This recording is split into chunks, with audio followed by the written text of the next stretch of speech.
मराठा आरक्षणासाठी विशेष अधिवेशन घेण्यात यावं या मागणीला शिवसंग्रामच्या विनायक मेटे यांनी पाठिंबा दर्शवलाय। किमान 3 दिवसांच्या या अधिवेशनामध्ये मराठा आरक्षण, अॅट्रॉसिटी आणि मराठा समाजाच्या विषयांवर चर्चा करण्यात यावी अशी मागणी त्यांनी केली आहे। ते अलिबागमध्ये बोलत होते। दरम्यान येत्या 23 ऑक्टोबरला पुण्यामध्ये वकील परिषदेच्या माध्यमातून मराठा आरक्षण आणि अॅट्रॉसिटी संदर्भात ड्राफ्ट तयार करण्यात येणार असल्याची माहिती त्यांनी यावेळी दिली। भोसरीचे अपक्ष आमदार महेश लांडगेंच्या राजीनाम्यानंतर आमदार लक्ष्मण जगताप यांचे 10 ते 12 समर्थक राष्ट्रवादीला रामराम ठोकण्याच्या तयारीत आहेत। पालिका निवडणुकांच्या पार्श्वभूमीवरती सुरू असलेल्या या आउटगोईंगने अजित पवार अस्वस्थ झालेले आहेत। मात्र तसं न दाखवता दादागिरीचा मुखवटा पांघरत अजित पवारांनी वेळ मारून नेली आहे। ज्यांनी पक्ष सोडला अशा सगळ्यांच्या कुंडल्या माझ्या हातात आहेत, त्यामुळे कोणी कुठेही गेलं तरी पक्षाला फरक पडत नसल्याचा दावा अजित पवारांनी केलाय। तब्बल 6 दिवसांनंतर नाशिकमध्ये मोबाईल ऑनलाईन झालेले आहेत। तळेगावात अल्पवयीन मुलीवरच्या अत्याचाराच्या घटनेनंतर बंद करण्यात आलेली मोबाईल नेट सेवा आता सुरू करण्यात आलेली आहे। तळेगावातील घटनेनंतर सोशल मीडियावरून पसरवण्यात आलेल्या अफवांमुळे नाशिक पेटलेलं होतं, त्यामुळे खबरदारीचा उपाय म्हणून पोलिसांनी मोबाईल नेट सेवा बंद केलेली होती। अखेर परिस्थिती नियंत्रणात आल्यानंतर 6 दिवसांनी मोबाईल इंटरनेट सेवा सुरू करण्यात आलेली आहे। दरम्यान अफवा पसरवणाऱ्या व्हॉट्सअप ग्रुप ॲडमिन्सवरती 7 ॲडमिन्सवरती गुन्हे दाखल करण्यात आले आहेत। कल्याण डोंबिवली महानगरपालिकेमध्ये समाविष्ट करण्यात आलेल्या 27 गावांनी पुन्हा संघर्षाचा झेंडा फडकवलेला आहे। या 27 गावांची स्वतंत्र नगरपालिका करावी या मागणीसाठी येत्या 26 ऑक्टोबरला लक्षणीय उपोषण केलं जाणार आहे। या उपोषणामध्ये 27 गावातील नागरिक सहभागी होणार आहेत। आशियाई गावामध्ये 27 गावं संघर्ष समितीची बैठक पार पडली, तेव्हा हा निर्णय घेण्यात आला। गेल्या निवडणुकीच्या वेळी मुख्यमंत्र्यांनी स्वतंत्र नगरपालिकेचं आश्वासन दिलं होतं, मात्र अद्यापही ते पूर्ण झालं नसल्याने ग्रामस्थांनी नाराजी व्यक्त केली आहे। कल्याणमध्ये लोकल प्रवाशांच्या सतर्कतेने 12 वर्षांच्या विद्यार्थिनीचा जीव वाचलेला आहे। आश्रमशाळेमध्ये होणाऱ्या छळाला कंटाळून ही विद्यार्थिनी आत्महत्या करायला निघाली होती, मात्र प्रवाशांनी तिला अडवल्यामुळे त्यांचा हा प्रयत्न अयशस्वी ठरलेला आहे। सोमनाथ वाघमारे नावाचा हा विद्यार्थी कर्जत खालापूरच्या डोलावली माणकोली आश्रमशाळेमध्ये शिकतोय। शाळेत काही मुलांकडून होणारी मारहाण भांडणामुळे कंटाळलेला हा विद्यार्थी लोकलमधून उडी मारून जीव देणार होता, मात्र काही सतर्क प्रवाशांनी त्याला थांबवलं आणि पोलिसांच्या ताब्यात दिलं।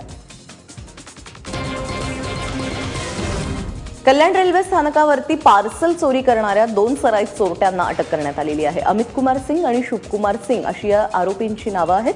7 ऑक्टोबर रोजी रात्री उशिरा कल्याण रेल्वे स्थानकावरील 80 किलो वजनाचं पार्सल चोरून ते ठाण्याला उतरवण्यात आल्याची कबुली या दोघांनीही दिली आहे। कल्याण आणि ठाणे स्थानकावरील सीसीटीव्ही फुटेजमध्ये ही चोरी कैद झाली आहे। पोलिसांनी मोठ्या शिताफीने या दोघांना अटक केली असून त्यांचा 3रा साथीदार मात्र फरार आहे।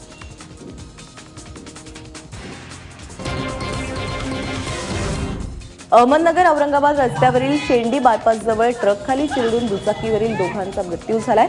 विक्रम कराळे आणि जनाबाई कारले अशी मृतांची नावं आहेत। ट्रकच्या धडकेमध्ये गंभीर जखमी झालेल्या या दोघांचा जागीच मृत्यू झालाय। त्यामुळे संतप्त झालेल्या जमावाने रास्ता रोको करत ट्रक पेटवून दिला। अचानक झालेल्या या आंदोलनामुळे या मार्गावरील वाहतूक काही काळासाठी विस्कळीत झाली होती। दरम्यान अपघातानंतर ट्रक चालक फरार झालाय।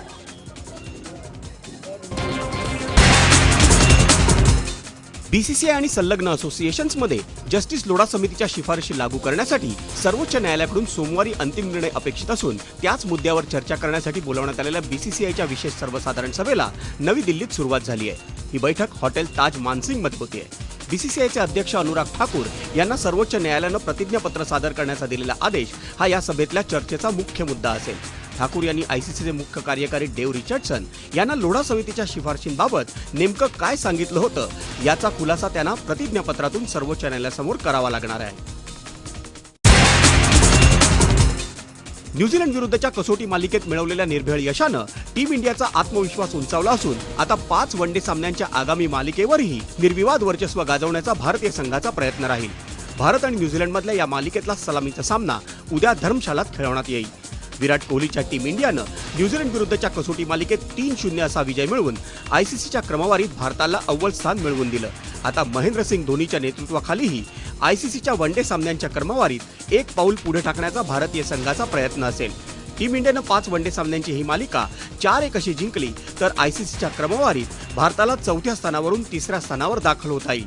आयसीसीच्या वनडे क्रमवारीत सध्या न्यूझीलंड 113 गुणांसह तिसऱ्या स्थानावर असून चौथ्या स्थानावरच्या भारताच्या खात्यात 110 गुण आहेत. भारत आणि न्यूझीलंड संघांमध्ये भारतात खेळवण्यात आलेल्या वनडे सामन्यांचा इतिहास लक्षात घेतला तर आगामी मालिकेत टीम इंडियाचं पारडं जड मानलं जात आहे. न्यूझीलंडला भारतात वनडे सामन्यांची मालिका कधीही जिंकता आलेली नाही. भारत दौऱ्यातल्या गेल्या 4ही वनडे सामन्यांच्या मालिकेत न्यूझीलंडला पराभवाला सामोरं जावं लागलंय.